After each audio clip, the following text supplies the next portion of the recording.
আজি মাকুমপথাৰ গাঁও পঞ্চায়তৰ নৱনিৰ্বাচিত প্ৰতিনিধিসকলৰ আদৰণি অনুষ্ঠান অনুষ্ঠিত হয়। মাকুমপথাৰ গাঁও পঞ্চায়তৰ দ্বিতীয়টো কাৰ্যকালৰ বাবে মম্পী সিং দত্তই সভানেত্ৰী হিচাপে আনুষ্ঠানিকভাৱে দায়িত্বভাৰ গ্ৰহণ কৰে। নৱনিৰ্বাচিত পঞ্চায়তৰ ৱাৰ্ড সদস্যসকলক একোখনিকৈ ফুলাম গামোচাৰে মাকুমপথাৰ গাঁও পঞ্চায়তৰ তৰফৰ পৰা আদৰণি জনোৱা হয়। লগতে পুৰণি ৱাৰ্ড সদস্যসকলকো একোখনিকৈ ফুলাম গামোচাৰে সম্বৰ্ধনা জ্ঞাপন কৰা হয়। ইয়াৰ পিছতে সতীৰ্থসকলে সদল বলে কাৰ্যালয় কক্ষলৈ গৈ নৱনিৰ্বাচিত সভানেত্ৰী মম্পী সিং দত্তক সভাপতি আসনত উপবিষ্ট কৰোৱাই দ্বিতীয়টো কাৰ্যকালৰ বাবে সভানেত্ৰী হিচাপে দায়িত্বভাৰ গ্ৰহণ কৰি মম্পী সিং দত্তই পঞ্চায়তখনৰ সৰ্বাংগীন বিকাশৰ বাবে কাম কৰিব বুলি জানিবলৈ দিয়ে।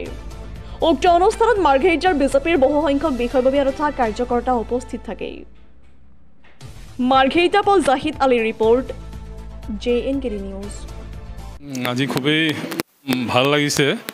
আজি এই পঞ্চায়তত প্ৰথম দায়িত্বভাৰ গ্ৰহণ কৰাৰ সময়ত মোক নিমন্ত্ৰণ জনাইছে। তাৰ কাৰণে মই সভানেত্ৰী আৰু এই পঞ্চায়তৰ সকলো সদস্যসকলক মই ধন্যবাদ জনাইছোঁ আৰু মই আশা কৰিছোঁ তেওঁলোকৰ নেতৃত্বত যোৱা 5টা বছৰৰ কাৰ্যকাল খুব ভালকৈ এই পঞ্চায়তটো তেওঁলোকে আগবঢ়াই লৈ গৈছিলে আৰু এই 5 বছৰতো তেওঁলোকে খুব ভাল কাম কৰিব।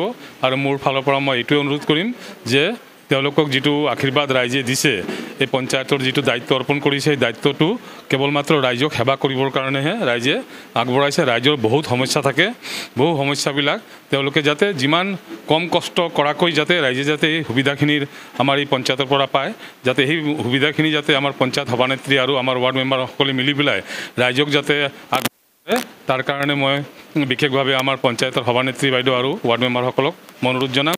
কাৰণ বিভিন্ন ধৰণৰ আঁচনিবিলাক আহে, আঁচনিবিলাক হেৰি কৰাৰ সময়ত ফৰ্মবিলাক ফিল আপ কৰিব লাগে। ফিল আপ কৰাৰ সময়ত আমাৰ ইয়াত পঞ্চায়তৰ বহুত সময়ত লোকেল ৰেচিডেণ্ট চাৰ্টিফিকেটবিলাক লাগে। তো দুখীয়া জনতাক যাতে এই চাৰ্টিফিকেটবিলাক দিওঁতে যাতে কোনো নহয়, তেওঁলোকক যাতে আহি পেলাই প্ৰয়োজনীয় সুবিধা তেওঁলোকক প্ৰদান কৰিব লাগে। আৰু আঞ্চলিক যিবিলাক আমাৰ সকল আছে, মই চবকে এটা বিশেষভাৱে অনুৰোধ কৰিম আপোনালোকৰ যোগেদি প্ৰত্যেকে যাতে এটা ডায়েৰী মেইনটেইন কৰে।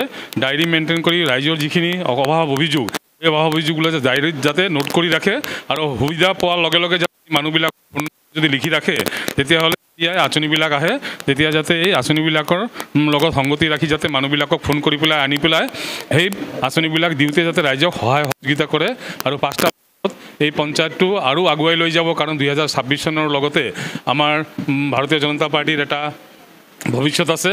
এই ভৱিষ্যত পৰিকল্পনাৰ মতে যাতে আমাৰ পঞ্চায়তবিলাকে কাম কৰি পেলাই আমাৰ মাৰ্ঘেৰিটা সমষ্টি যাতে উন্নয়ন কৰে, উন্নয়ন কৰাৰ লগে লগে নিজৰ পঞ্চায়তৰ উন্নয়ন কৰি পেলাই যাতে আগামী দিনত যাতে ৰাজ্যিক পৰ্যায় তথা কেন্দ্ৰীয় পৰ্যায়ৰ পৰা যাতে আনিব পাৰে এই পঞ্চায়তখনে। তাৰ কাৰণে মই বিশেষভাৱে অনুৰোধ কৰিম আৰু সম্ভৱ হ'ব তেওঁলোকৰ কৰ্মৰ যোগেদিয়ে ভাল কৰ্ম কৰিলে নিশ্চয় তেওঁলোক আৰু আগুৱাই যাব, ভৱিষ্যতে উজ্জ্বল হ'ব। এইখিনিয়ে মই অৱগত কৰিলোঁ। ধন্যবাদ। হয়, ধন্যবাদ।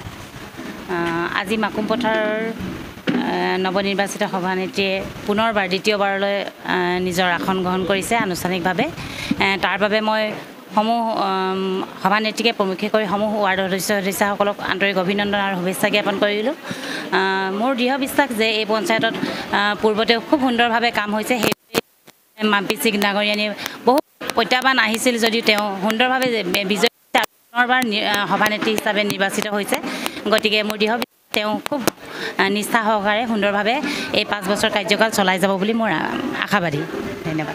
আজি মই দ্বিতীয়বাৰ সভানেত্ৰী হোৱাৰ পিছত মই মাকুমপথাৰবাসী ৰাইজক মই তেওঁলোকক অনুৰোধ জনাওঁ যাতে মই তেওঁলোকৰ আশীৰ্বাদ লৈ যিধৰণে তেওঁলোকে মোক বিশ্বাসেৰে ভোট দি জয়যুক্ত কৰাইছে, তেওঁলোকৰ যিখিনি প্ৰয়োজনীয়তা সেইখিনি মই কামখিনি আমি গোটেইখিনি টিমৱৰ্ক মিলি ধুনীয়াকৈ নিয়াৰিকৈ কৰি যাম, তাকে মই প্ৰতিশ্ৰুতি দিম। হয়, বিগত 5 বছৰ আমি চৰকাৰী গাইডলাইন মতে কাম কৰি গৈছিলোঁ। কিছু আধৰুৱা কাম ৰৈ গৈছে, সেইখিনি আমি প্ৰথমে কমপ্লিট কৰিম। তাৰ পাছত গৈ আমি যিখিনি প্ৰয়োজনীয়তা আছে, ৰাইজৰ যিখিনি বেয়া অৱস্থাত আছে, ৰাস্তাই ঘাট পদূলি যিখিনি কৰিবলগীয়া আছে, আমি সেইখিনি কৰি যাম।